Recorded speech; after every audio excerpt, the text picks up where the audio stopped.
Let's jump right into this explainer. You've probably seen the recent headlines: a deadly virus, an evacuated cruise ship, and strict medical quarantines out at sea. We're looking at the MV Hondius outbreak, diving into the facts, the timeline, and the really rigorous science behind this massive medical response. And right off the bat, the big question on everyone's mind is, should we panic? Well, to really answer that, we've got to unpack exactly what went down with the American passengers on that ship. We'll look at why health experts are actually urging calm and how they're using laser-focused containment instead of just sounding a general alarm.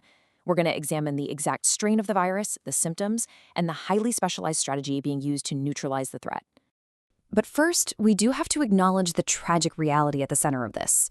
3 people connected to this outbreak have lost their lives. That's a sobering fact, and it's the specific trigger that threw international health agencies into immediate high alert.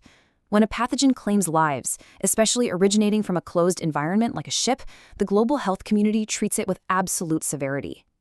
The speed of the response here was honestly incredible. Look at how this progressed. It started with initial exposure and sickness near South America. Then, boom, the focus instantly shifts to a highly controlled evacuation from Tenerife out in the Canary Islands. From there, American passengers were flown directly to Nebraska under intense medical supervision. I mean, moving potentially contagious patients across multiple continents?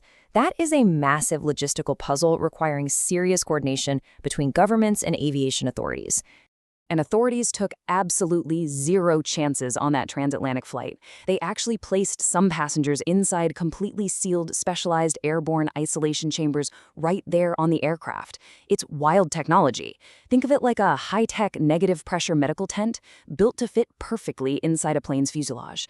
It guarantees zero chance of the infection spreading to the cabin or the flight crew. So what exactly are they fighting? The culprit driving these intense protocols is the Andes strain. It's a really rare version of the hantavirus. Now, most hantaviruses are strictly rodent-borne, but the Andes strain is uniquely concerning. Why? Because it's actually shown a limited ability to spread from human to human through close contact. That's incredibly rare for this family of viruses, and it is the exact reason for these sci-fi level medical protocols. The really tricky part about catching this early is that the initial warning signs, well, they look exactly like the flu. We're talking fever, muscle aches, fatigue, headaches, nausea. Because it mimics your standard winter bugs so closely, doctors have to aggressively monitor these evacuees. It might start out feeling like a normal flu, but the underlying mechanics of this infection are a whole different beast. Because if it progresses, things go downhill incredibly fast. In severe cases, the hantavirus directly attacks the lungs, making breathing insanely difficult. The severe pulmonary phase is the real danger zone. It's exactly why even just a tiny handful of potential cases triggers such a massive, robust response. Patients might suddenly need advanced mechanical ventilation, making swift intervention literally the difference between life and death.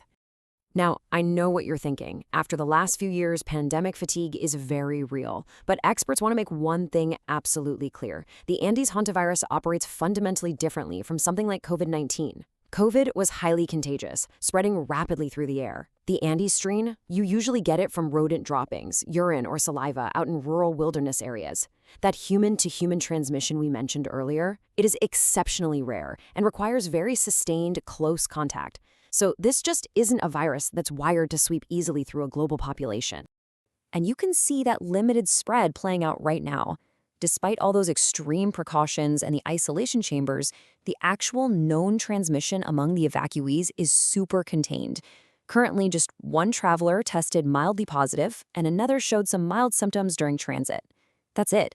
At this stage, officials say these symptoms are remaining mild, which is a huge testament to catching and isolating the threat incredibly early. Plus, it helps that these passengers are quite literally in some of the most capable hands on the planet. They were taken to the University of Nebraska Medical Center, which houses America's premier biocontainment and infectious disease unit.